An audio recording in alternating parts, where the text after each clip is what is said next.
ครับวันนี้เรามาศิกขาพระต่อนะครับ ด้วยการอ่านจากลักศิลาจารึกของวัดจังกำเมืองน่านนะครับไปไหมอันที่เปิ้นสลักไว้เมื่อปีพศ2091นะครับจุลศักราชที่910นะ ก็ประมาณ500ปีนะครับเห็นไหมรุ่นนี้มันก็จะเป็นรุ่นเริ่มต้นของภาษาล้านนานะ ก็ว่ายังว่าอันอักขระวิธีฉันทลักษณ์ฉันแบบอันก็อักขระวิธีมันก็จะอัน เป็นเบื้องต้นนะมันก็อันอย่างว่ามันก็เราก็จะดูคัดหูคัดตาหน่อยนะครับมันก็อย่างว่า มันเป็นรุ่นนั้นเพิ่นสร้างเป็นครั้งแรกหรอกครับเนี่ยได้ครับก็อย่างว่าอันเฮาก็ต้องศิกขาไว้นะครับอันเฮาไปกอยดังก็วันนี้เฮามาอุ้นนักละ เฮาจะไม่ได้มาอันเนี้ยอันในอันในลักษิลาจะเลือกอันเนี้ยรุ่นนี้อักขระวิธีเพิ่นก็จะเป็นเริ่มต้นนะครับไม่ไก่โอเคก็คล้ายๆต้นละตัวปะป้อมปะป้อมไม่กี่แม่เปิ้ลไม่กี่เนี่ยตะวัดไม่สองน้อยอยู่ฮะเห็นไหมไม่กี่ก็เป็นอันนี้เนี่ยเหมือนกันเหมือนปัจจุบันเนี่ยไม่กี่โอเคนะก็ไม่กี่นะเห็นไหมอันกันย้อนนะกันย้อนเขียนมนแล้วก็เอาขีดไม้สองน้อยคว่ำอยู่ตรงเนี้ยเหมือนหางม้าน่ะเนี่ยบอกเห็นไหมเดือนเห็นไหมกันย้อนเพิ่นนะอันนี้เนี่ยไม้พัดวันไม้พัด พูดเขียนเป็นไม้พัดนะครับมันยังไม่สั้นนะครับว่ารุ่นนั้นผมมีไม้สั้นนะครับรุ่นแรกเนี่ย เห็นไหมอันอย่างตัว บางทีเพื่อมาเดียวอันรุ่นต่อมาไปใส่ไม้กงนะครับ รุ่นนั้นไปใส่พ่องนะครับบางทีก็ใส่บางทีก็ไปใส่แล้วก็ตัวในเนี่ยปีมาวอกนะปีวอกตามเห็นไหมขอมอันนี้เห็นไหมอย่างอันนี้ปีวอกอันนี้ก็ไม่พัดเห็นไหมไม่พัดอันนี้สันเห็นไหมสันในเดือนมาฆะสันเห็นไหมสันนี่คือปีวอกนี่แหละครับสัน ก็คือปีวอกเปิ่นนับอันสันนี่มันนับอย่างอันวอกนี่นับแบบไทยเนาะ อันสันนี่นับแบบละนานะครับเห็นไหมเปิ้นเริ่มจากอันเซตไก่ใจเป้ายีเมาสีไส้สง่าเม็ดสันเล่านะก็สันนี่บอกนะครับเล่าไก่นะก็เห็นไหมจบด้วยไก่เห็นไหมอันนี้คือนับเดือน นับเดือน นับปีไม่ใช่นับเดือนนับปีอัน12ราศีนะปีในอันละนาเนี่ยมั้ยในเดือนเห็นมั้ยตัวนะสะกดไว้ทางบนไว้มาคะเห็นมั้ยตัวมะอันนี้ก็เหมือนกันอันบ้านเฮาตัวงะเห็นมั้ยตัวงะเพิ่นเป็นอีนะครับตัวงะเห็นมั้ยเหมือนงะเห็นมั้ยเนี่ยพวกเขียนเหมือนเลข3ปิ้นโอเคนะครับเห็นมั้ยมันจะผิดกันนิดๆนะเห็นมั้ยตัวตะเห็นมั้ยเนี่ยตัวตะอันนี้ตัวตะนะบาตะเห็นมั้ยบาตะเห็นมั้ยเห็นไหม ตัวตะบนนี้นะครับเห็นไหมมันก็จะพิษกันหลายตัวน้อยนะครับเห็นไหมตัวบางทีพวกก็จะอันอย่างนี้หน่อยเนี่ยมาเนี่ยบางทีพวกก็อันเขียนไม้3แล้วก็มันเป็นเลขเนี่ยไม้กาเลขไม้กาแล้วอันตวัดอันไม้2น้อยหั่นเนี่ยเป็นอันเนี่ยบางครั้งก็เป็นอันกันย้อนเนี่ยคล้ายๆตัวพระนะครับเขียนไปเขียนมาก็รวดว่าเขียนตัวพระเขียนเหมือนคล้ายๆตัวพระแล้วก็อันขีดไว้ตรงกลางก็มีแล้วก็ตัวกันย้อนมันนะชอบพอหรอกตัวนะอันนี้ตัวขะบนนะครับเนี่ยตัวขะเห็นไหมตัวกะตัวละเห็นไหมอันนี้เหมือนปัจจุบันตัวเดี๋ยวไล่หาตัวไล่พอตัวละ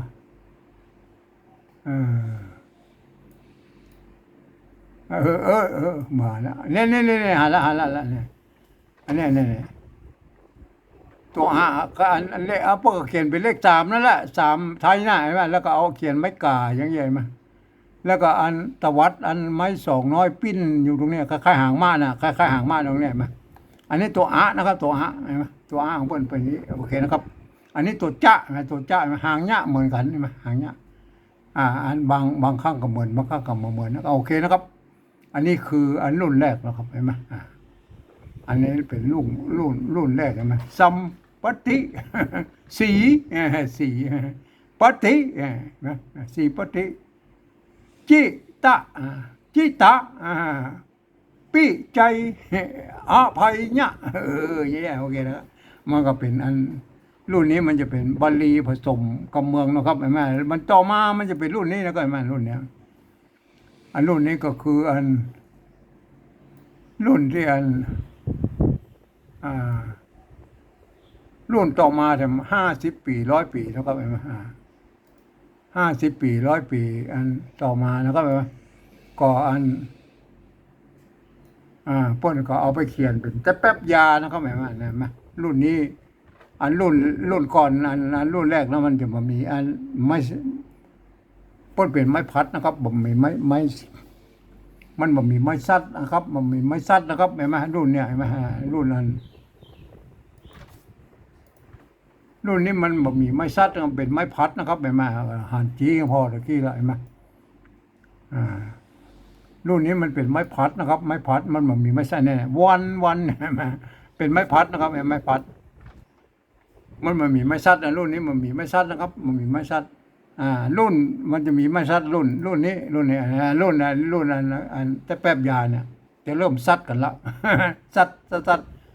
อันไม้ซัดนี่ทำหลายหน้าที่นะครับจะทำหน้าที่เป็นไม้พัดก็ได้ทำหน้าที่เป็นไม้กำกับเสียงก็ได้ทำหน้าที่เป็นไม้กักก็ได้เนี่ยไม้กักเห็นไหม เห็นไหมอันนี้กอกหลวงใช่ไหมกอกหลวงนี่เขียนเหมือนอันเหมือนอันยุคต้นยุคอันแรกยุคแรกไม่ใช่ยุคต้นอันนี้เป็นยุคต้นนะครับยุคแรกก็คือยุคลูกกอกเก้านะลูกกอกเก้าก็คือลักษิลาเมืองนั่นหลวงเหมือนกันนะครับพวกเราวะไว้ข้างบนเนี่ยกอกหลวง3 ใบค่า3 ใบเอาเห็นไหมโอเครูปเนื้อคิงลงแรไหมหากแขว้งขาไข่เนี่ยโอเคแล้วมันก็จะอ่านไปยังไงบ้างรุ่นนี้มันยังมีไม่เอกไม่โทคือไม่เยาะไม่ขอจ้างนะครับเห็นไหมรุ่นเนี้ยมันจะเริ่มมีมารุ่นนี้นะครับรุ่นนี้รุ่นเนี้ยที่ฝรั่งมาฆ่าเพิ่นเข้ามาอันก้าไม้ในละนาของเขานะครับเพิ่นตั้งบริษัทบอร์เนียวพม่านะฝรั่งอังกฤษเพิ่นจะต้องมาทำสัญญาก้าไม้นะครับก้าไม้กับอันเจ้าหลวงอันเนี้ยอันตั้งภาคเหนือของเขาเนี่ยเชียงใหม่เนี่ยก็คืออันเจ้าหลวงเชียงใหม่นะครับหรืออันเจ้าเมืองเชียงใหม่นะเห็นไหมอาจเมืองแป่นี่มีแบบมีมัวหนึ่งเมืองแป่เมืองน่านมันได้บ่มีเพราะอันที่เชียงใหม่มันมีเพราะว่าเพิ่นเอาล่องแม่น้ำปิงไปแล้วหรอกครับ เพิ่นบอกมันลงเจ้าพระยาว่ะ โอเคนะครับเพิ่นตั้งอันบริษัทบอร์เนียวนะอันเพิ่นก็อันจะเอาทำสัญญากับอันเจ้าหลวงเชียงใหม่คือคนละนามาอ่านมันได้เรื่องแล้วก็เอาภาษาอังกฤษนะ เพิ่นก็เลยต้องเรียนภาษาอัน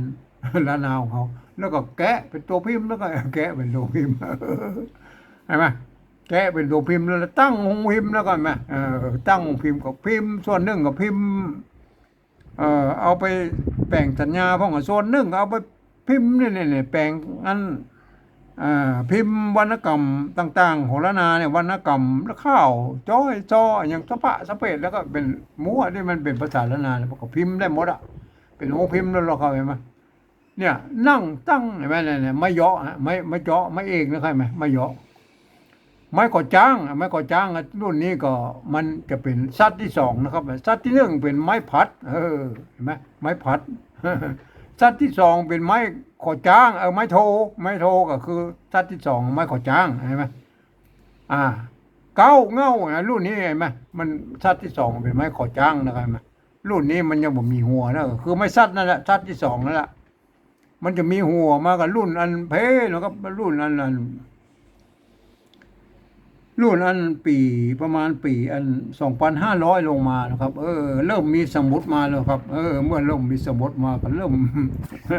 เริ่มเขียนแล้วหรอกเริ่มเขียนกันเขียนกันแล้วก็ก็เริ่มมันใส่หัวมันมาแล้วเหมือนไม่โทรไทยน่ะเอามาอันนี้วันนี้เอามาอ่านเลยนะครับวันนี้จะมาอ่าน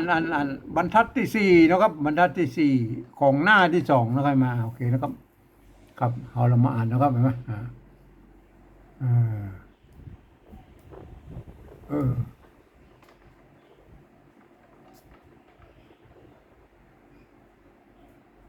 เออมันอย่างใหญ่ไปเอาน้อยๆเลยอ๋อ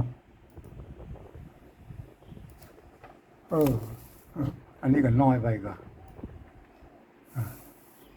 เอาเยอะน้อยนอกกันน้อยเนาะโอเควันนี้เอาน้อยก็ได้โอเคแล้วเอาน้อยแต่ใกล้ๆหน่อยโอเคนะก็ใกล้หน่อยโทษย้ายอันนี้ก่อนโทษทีนะครับขยับมันไม่ได้ที่โอเคครับ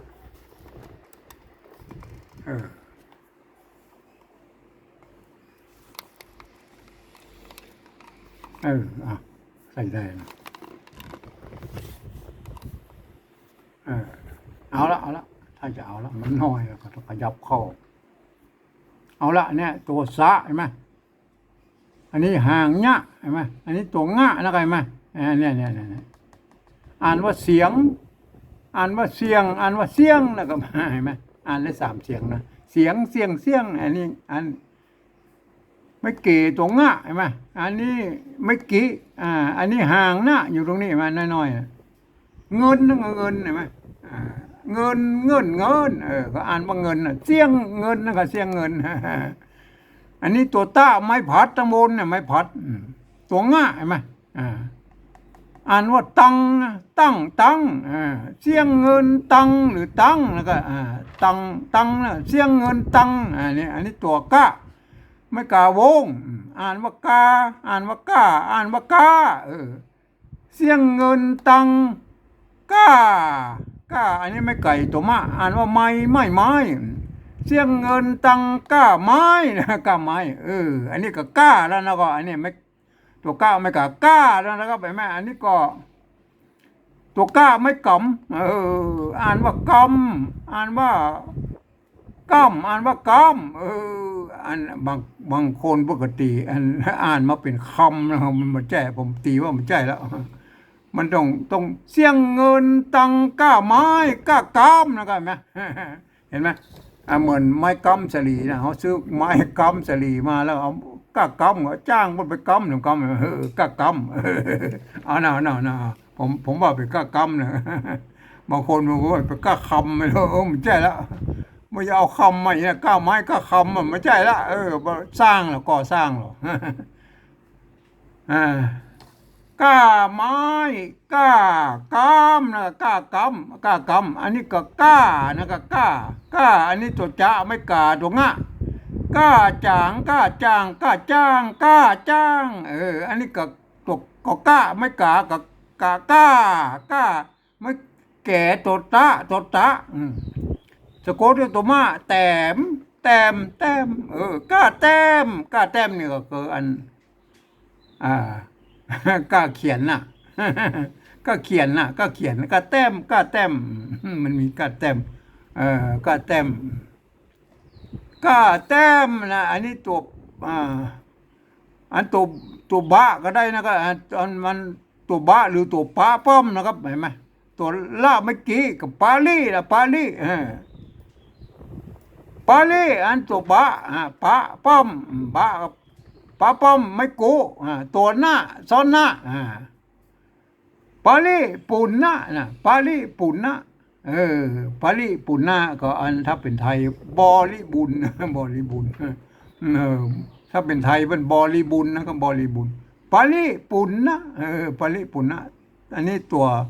วตะไม่พัดตัวง่านะตังนะครับแม่อันนี้ตัวมานะครับแม่ดูคล้ายๆมันก็ เกือบอันเกือบมนกันแล้วมันจะขาดไปหน่อยแล้วไงมาแล้วก็มีอันไม้สองน้อยคว่ำตะวัดไว้ฮะอันตัวว่ามนอยู่ตรงรูปนี่ตัวหน้าสะกดด้วยตัวหน้าแหมมวนนะมวน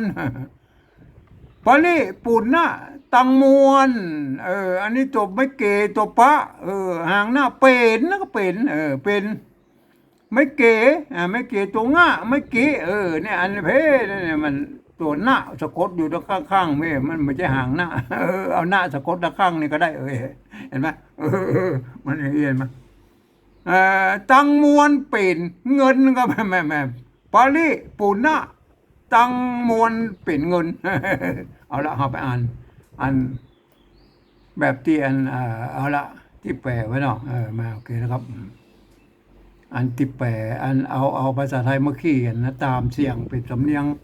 ของไตยอนจังใหม่ตามที่ผมโอ้โอบเนี่ยไงไหมถ้าเป็นอันถ้าเป็นไตลือนะครับพวกก็จะอ่านไปดำยังนะครับไตลือกับไตยองนะเสียงนี่เป็นอ่านเป็นเสียงนะเสียงเงินตั้งกาไม่นะครับเสียงเงินตั้งกาไม่กาก้ำกาจางเนี่ยมาเป็นมาอันถ้าเป็นอันไตเรือนะครับแต่นี่เขาเป็นเอาเขียนอันจังเพเขียนเป็นอันสำเนียงของไตโยนจังใหม่นะครับเห็นไหมเสียงนะครับเงินนะเสียงเงินตังนะครับตังก้านะครับเนี่ยตังก้านะอันนี้อ่านว่าก้านะครับไม่ใช่ก้านะครับอันนี้อ่านว่าก้านะครับเป็นเสียงโทนะครับเสียงเงินตังก้านะตังก้าไม้นะก้าไม้ก้ากำนะครับเห็นไหมก้ากำบางคนเพื่อนอันเพื่อนอันเขียนออกมาก็เป็นอันตีว่าเป็นคำก้าคำไม่ใช่ก้าอันก้าไม้ก้ากำเพื่อนซื้อไม้มาแล้วเหมือนไม้สลีเนาะซื้อมาแล้วก็จ้างกำนะครับก้าไม้ก้ากำก้าจ้างนะก้าจ้างก้าแต้มเนี่ยถ้าเขียนป้ายเขียนเนี่ยนะก้าแต้มแต้มนั่นแหละแต้มก็เขียนนั่นแหละปาลีปุณณะนะครับปาลีปุณณะกับบริบูรณ์ปาลีปุณณะตังมวนมวนเนี่ยมันเปิดเอาตัวหน้าสะกดนะครับแม่ตัวหน้าสะกดไว้ทางบนหน่อยไหมต่อมารุ่นนั้น50 ปีต่อมารุ่นนั้นแต่แป๊บยาพ่นเดี๋ยวเขียนเป็นตัวละแทนนั้นนะครับเห็นไหมเอาหน้าตัวหน้าตังมวนเป็นอันนี้เป็นแล้วก็เงินเห็นไหมเอาตัวหน้าสะกดไว้ทางข้างพูดทางหลังไว้ไหมเห็นไหมอันนี้เห็นไหมเอาละหามาอ่านรวดๆหรอ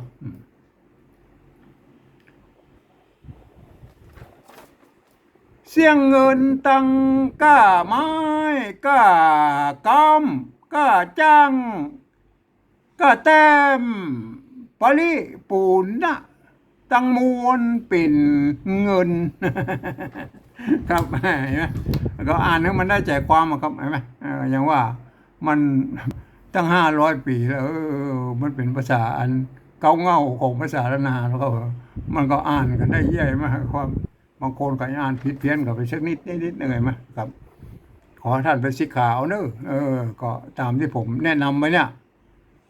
จะอ่านอย่างใดก็สุดแล้วแต่ท่านเนอะครับวันนี้ผมก็ขอบรรยายเพียงแค่นี้นะครับ